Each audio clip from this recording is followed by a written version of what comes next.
My mother didn't just drain my college fund. She used it to put a down payment on a wedding to my stepfather, the same man who promised he was saving that money for my future. My name is Sophia. I'm 19, and the day I opened the account statement and saw 17 cents where $84,962 should have been, I thought it was a glitch. It wasn't a glitch. It was my family's financial love story, written in numbers I was never meant to see. This is the story of how my mom and stepdad stole my entire college fund to pay for their dream life. And how one boring clause my biological dad insisted on when I was 7 turned that theft into the most painful, beautiful revenge I'll ever get. When I was little, my parents fought about money all the time. My dad, Ricardo, was the saver. My mom, Anna, was the life is short, let's enjoy it person. They divorced when I was 8. In the divorce, my dad did one thing that annoyed everyone. He set up a college trust instead of just giving child support to your mother. The money is for Sophia's education only, he said. Not for holidays, not for emergencies, not for anyone else's dreams. The agreement said, only my dad could put money into the trust. It could only be used for qualified education expenses. If I chose not to go to college, it would roll into a retirement account for me at 30. Any unauthorized withdrawal had to be repaid to the trust plus 100%, taken from my mom's share of his estate when he died. Everyone rolled their eyes. My mom called it controlling. He called it a firewall against bad decisions. Every birthday, every Christmas, instead of big gifts, my dad would say, I added a little more to the firewall. When I was 17, he died of a heart attack. I lost my favorite person and my biggest protector in the same week. At the funeral, my stepfather, Marcos, hugged me and said, Don't worry, princess. Your dad made sure you're taken care of. We'll handle the boring money stuff. I wanted to believe him. I wanted someone to be the adult. So when my mom said, a few months later, the trust is doing great. You don't need to stress. Just focus on your exams. I let it go. Fast forward to the summer before college, I got into my dream university. Not cheap. But with my scholarship and the trust, it was supposed to be okay. One afternoon, the financial aid office emailed, Your tuition payment from the trust has been declined. Please contact your plan administrator. I forwarded it to my mom. She wrote back, Weird. I'll call Marcos. He's handling it. A week went by, then another. In the meantime, my mom and Marcos were planning a renewal of vows ceremony that looked more like a second wedding.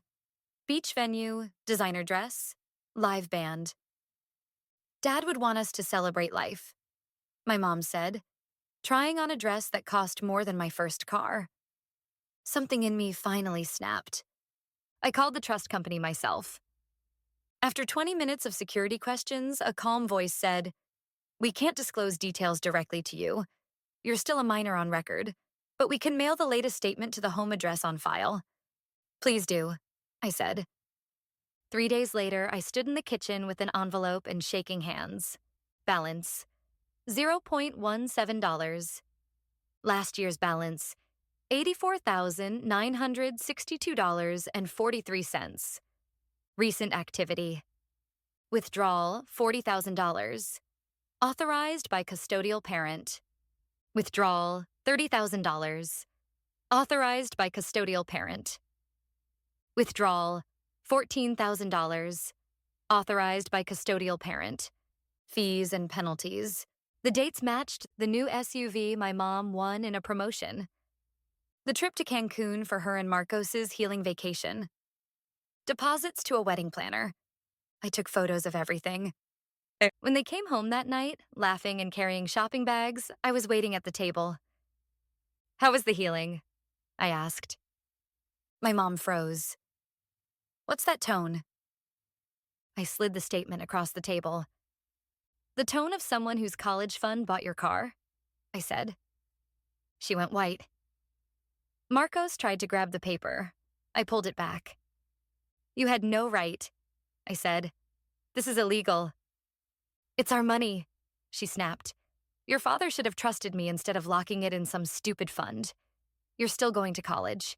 We'll figure something out. How? I asked. With what? Marcos chimed in. Relax, Sophia. Education is an investment. We use the money to improve the family's life. That helps you too. I laughed in a way that scared even me.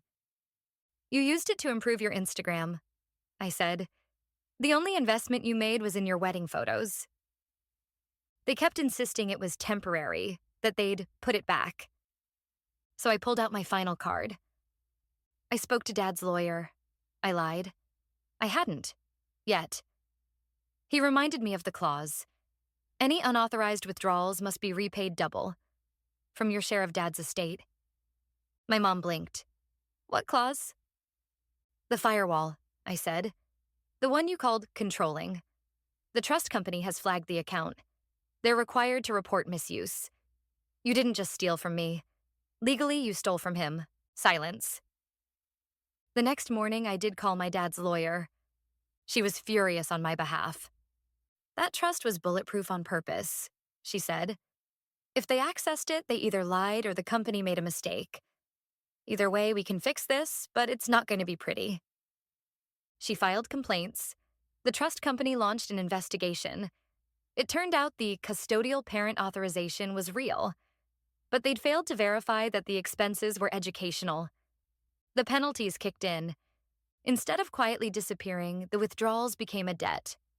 Owed back to the trust, at double, payable from any assets my mom would ever receive from my dad's side. Pension benefits, life insurance residuals, even a small rental property they'd planned to sell for the wedding. My mom's inheritance evaporated on paper overnight.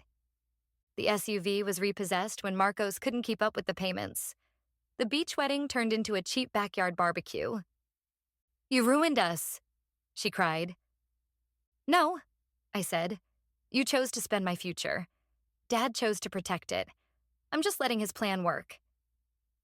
I deferred university for a year, worked, applied for more scholarships.